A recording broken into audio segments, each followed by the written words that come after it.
అందరికీ నమస్కారం. మీ వేణి యాదవ్ ఏందనంటే, ఒక్కరి దగ్గర డబ్బు అప్పుగా తీసుకున్నప్పుడు ఉండే సంతోషం, ఆనందం, అదే డబ్బు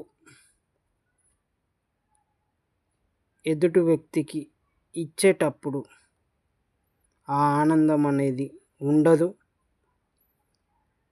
ఎందుకనంటే ఒకరు మనల్ని నమ్మి డబ్బు అప్పుగా ఇచ్చినప్పుడు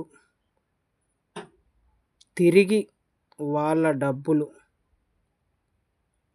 కూడా యథావిధిగా ఇవ్వడం, మనల్ని నమ్మి ఇచ్చినప్పుడు వాళ్ళ నమ్మకాన్ని పోగొట్టకుండా యథావిధిగా డబ్బులు కట్టడం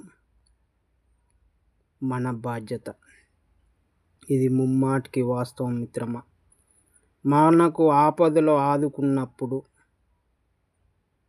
వాళ్ళని చక్కగా వాళ్ళ అన్న ప్రకారం మనం డబ్బులు కట్టడం మన బాధ్యత. ఇది ముమ్మాటికి వాస్తవం మిత్రమా. మీ వేణి యాదవ్.